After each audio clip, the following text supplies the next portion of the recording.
Hello everyone, welcome to episode 6 of Maintenance Motorway on braking system education. Now today we are going to be talking about the drum brake system. Here I have a fully assembled drum brake system, and this one has been partially disassembled. So drum brakes are largely used on automobiles, and for some time now they have been largely replaced by disc brake systems, but they are still in use anyway. And so we look at the various components of the drum brake system. We have the drum itself, this drum, okay, and this is the brake shoe with the friction material.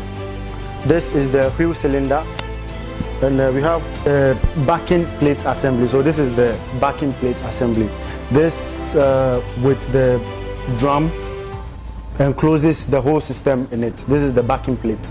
Right, next we talk about the brake adjuster. Now this is the brake adjuster.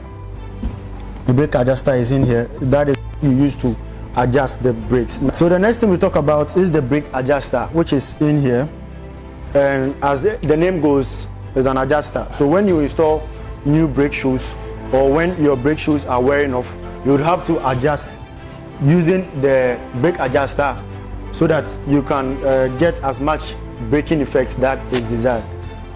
Next we look at the return springs. So the return springs are on this side. These are the return springs. After the brake shoes have done their work of holding up against the drum, they have to return to their resting position. So the return springs will pull them back into their resting position. Now the brake shoes move back and forth, and they have to be held down. So here we have, this is a hold down plate, and then behind it is a hold down pin. So now this pin over here with this plate holds the brake shoes in position. They hold the brake shoes in position. Next we want to talk about the emergency cable. Now this is the parking brake emergency cable. When you lift or you pull your parking brake, if it's electronic, so when you initiate the parking brake, this is the cable that moves a lever here called the emergency lever. So when you pull your handbrake, the cable will pull on the emergency lever and then push your brake shoes against the walls of the inner walls of the drum brake. We talk about the emergency parking cable. We're talking about the wheel cylinder, the shoes themselves, the adjuster, and we have some systems have self-adjusting kit, and that is in here. So as your brake shoes wear off, the system is able to adjust itself so that the shoes are always closer to the drum, right? So that is also mentioned. So that's for the various components. Now we want to look at the functions of the various components. So let's begin with the drum brake.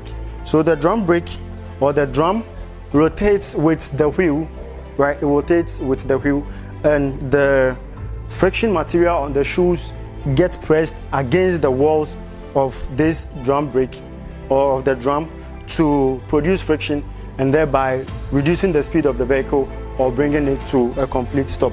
That is for the drum. Now let's look at the brake shoe. So these are the brake shoe with the friction material on it, which expands, right? It expands against the walls of the brake shoe. Now this brake shoes expand by the help of the wheel cylinder. This is the wheel cylinder, and the wheel cylinders, they push these brake shoes apart. They push them apart against the walls of the drum brakes. So that is the function of the wheel cylinder, to exert a push to the brake shoes against the walls of the drum. And we have various springs in here to adjust the position of the brake shoes. So as the brake shoe material wears off, you can adjust how close they are to the drum brakes to make them more effective. And we have other springs that return the brake shoes to their original position after you have lifted off your foot from the brake pedal. So those are the various components and their functions. So now I want to look at how the whole thing starts, where it starts and where it ends.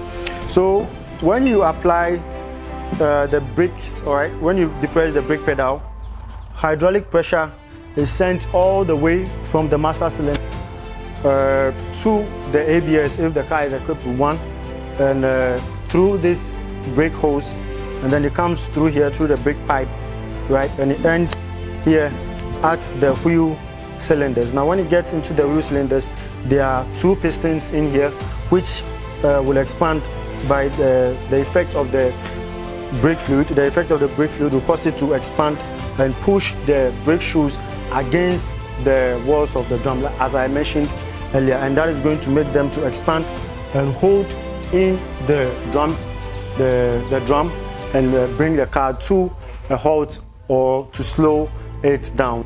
So basically that is what happens when you drive with such system. When you depress the brake pedal, the hydraulic pressure is sent in through the cylinders, the shoes expand against the walls, and then your brakes do hold. So drum brakes are still commonly found in the rear hoods of some passenger cars, light trucks, and also applicable in some trailers. Now this system here has shoes and drums, but there are other systems like this one, okay, right here, that uses the discs, and the drum is incorporated. You have the drum in there and you have the discs. So when you depress the brake pedal and you want your braking effect, it's the discs that will hold against, the brake pads that will hold against the discs to generate the braking effect. But in here we have shoes just like this, and that is mainly used as it serves as a handbrake when you apply your handbrakes. This is the handbrake cable which comes inside here. So the brake shoes in there would expand and hold the drum, okay, thereby holding the wheel in place and not making the car to move. So this is for that application where you have the discs and the pad and also the shoe and the drum all incorporated into one simple system. Right, so that's all for today's episode. In our next episode, we'll be talking about the advantages and disadvantages of the brake disc system. As always, don't drink and drive, don't text and drive, and always practice defensive driving. Thank you for watching. If you enjoyed our video, please hit the like button and remember to subscribe to our YouTube channel. Follow us on all our social media pages: Instagram, Facebook, LinkedIn, Twitter and TikTok at AutoShack Ghana for other educational content.